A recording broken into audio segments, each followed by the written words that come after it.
Hola, ¿cómo están?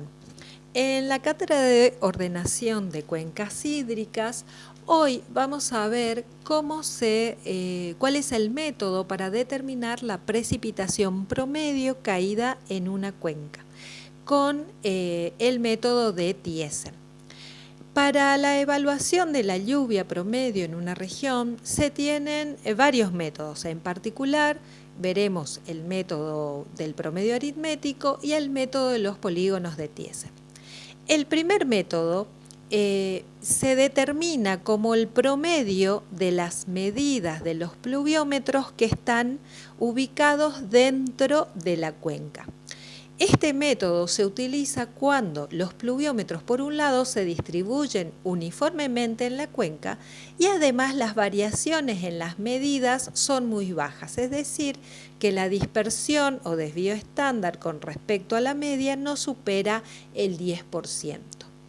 En el método de los polígonos de Thiessen, ¿sí? Fíjense, aquí tenemos una cuenca, 1, 2, 3, 4 y 5 son pluviómetros, fíjense incluso el número 1 está fuera de la cuenca, y este método para determinar la lluvia media en una zona se aplica cuando se sabe justamente que las medidas de precipitación en los diferentes pluviómetros sufren variaciones. Bueno, veamos cómo se hace.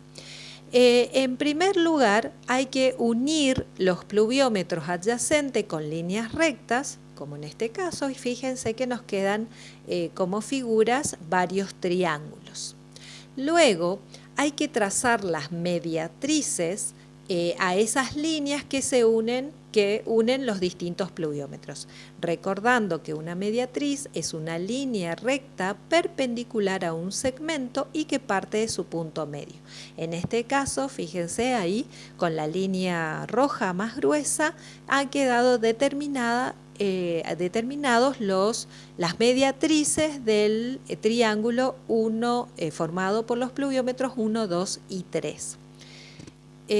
Como justamente se forman triángulos, las mediatrices tienen que encontrarse en un punto dentro de cada triángulo. Bien, luego se prolongan esas mediatrices hasta el límite de la cuenca. Fíjense, ahí está la línea roja más gruesa. Se observa entonces que cada pluviómetro va a quedar con un área de influencia dentro de la cuenca. Por ejemplo, para el pluviómetro número 2, el área de influencia es el que se ve ahí con el área sombreada. Luego se calcula, hay que calcular esta área y bueno, esto ustedes lo pueden hacer a través, utilizando por ejemplo el sistema de GIS, ¿no? Algún método conocido.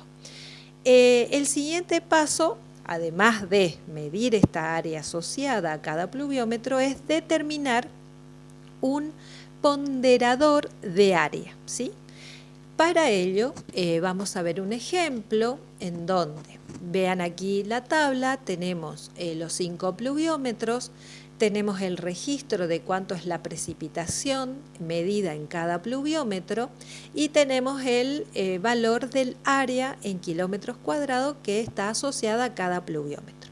Entonces, el ponderador se obtiene haciendo el cociente entre el área asociada a un pluviómetro y el área total, ¿sí? Entonces, para el pluviómetro 1 dividimos 1,2 kilómetros cuadrados sobre 19,4 kilómetros cuadrados y obtenemos el ponderador 0,062, ¿sí?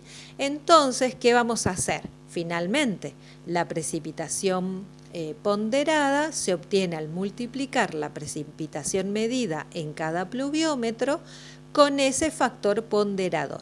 Es decir, que para el pluviómetro número 1 vamos a multiplicar 1200 milímetros con ese 0,062 que obtuvimos recién para obtener que la precipitación ponderada para el área asociada a ese pluviómetro es de 74,23 milímetros.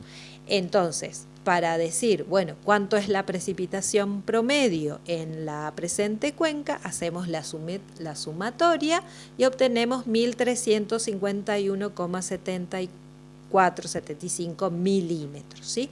Bien, aquí tienen para realizar algunos ejercicios, ¿sí? Entonces supongamos que tienen esta cuenca, tienen estaciones pluviométricas, ¿sí? Y la idea es que ustedes puedan determinar gráficamente el área de influencia de cada pluviómetro. Luego, empleando el método, calcular la precipitación promedio de toda la cuenca sabiendo que las áreas parciales correspondientes a los polígonos de Thiessen son los que figuran en la tabla, ¿sí? Entonces están los distintos polígonos, están las áreas, está el registro del pluviómetro y ustedes tienen que hacer el resto de los cálculos. Por último, les proponemos un ejercicio más donde se tiene un terreno de forma cuadrada de 10 kilómetros de lado, en el que se han instalado 3 pluviómetros, como se puede ver en la figura. Entonces, ahí tienen la superficie, ¿sí? La precipitación, y lo que tienen que hacer es calcular nuevamente la precipitación promedio por este método de Thiessen. Bueno, seguimos más adelante con otro ejercicio. Cualquier cosa, estamos a disposición para sus consultas.